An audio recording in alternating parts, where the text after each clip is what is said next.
Friends, నేను ఇప్పుడు ఒక వాక్ చేస్తూ పోతున్నాను.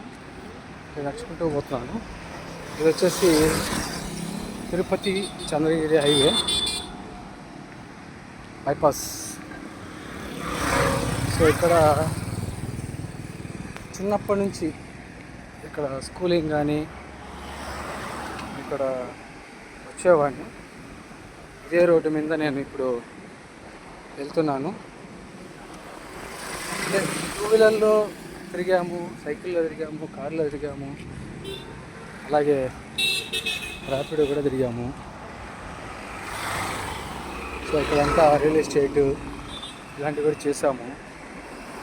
సో ఇప్పుడు ఎందుకు వెళ్తున్నాను అంటే ప్రజెంట్ ఎలక్ట్రిక్ వెహికల్ ఉంది రైతరు.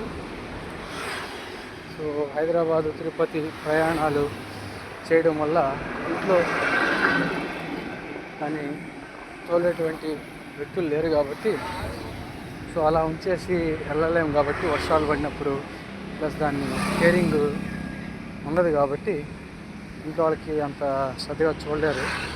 సో అందుకని దాన్ని అమ్మేసి కొన్ని రోజులు మంచి ఫ్రెండ్స్ సపోర్ట్ చేయడము, వాళ్ళతో వాళ్ళు బండి తీసుకున్నాక కొన్ని పనులకి వెళ్ళేవాడిని. సో అలా తీసుకున్న నాకు సహాయం చేసిన ఫ్రెండ్స్లో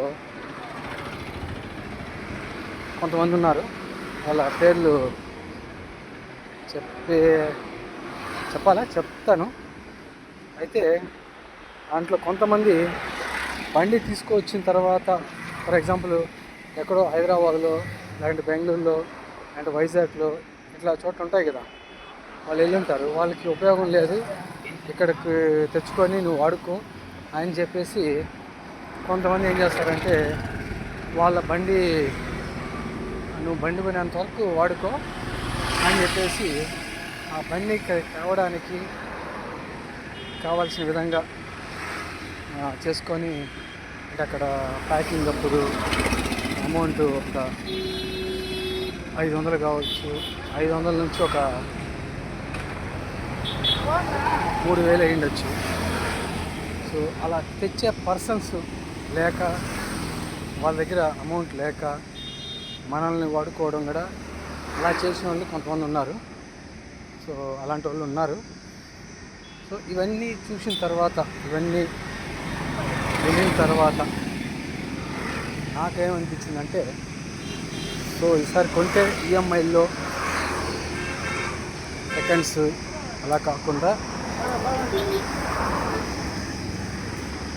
మనమే ఇండివిజువల్గా మనకే సొంతంగా, అంటే ఇప్పుడు మా వాడు 10th క్లాస్కి వచ్చాడు, బాగా హైట్ వచ్చాడు. సో వాడికి బండి తోలాలి, బండి నేర్చుకోవాలని ఒక తపన స్టార్ట్ అయింది. సో ఇప్పుడు నేను కరెక్ట్ టైంలో బండి తీయడం అనేది, అది కూడా డబ్బులుగా పూర్తి డబ్బులు పెట్టేసి ఈఎంఐ అనేది కాకుండా, సో అలా పెట్టడం, అలా చేయడం వల్ల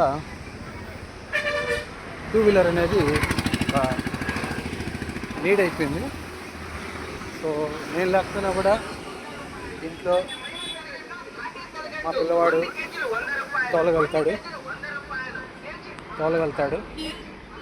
సో దాంతో మాకు బండి పైన పెట్టినటువంటి అమౌంట్ అనేది డెడ్ అమౌంట్గా ఉండదు. సో ఇక్కడ మనకు చాలా ప్లస్ అన్నమాట. సో ఒకసారి ఈ రూట్ ఏది అనేది మీకు చూపిస్తాను, చూడండి.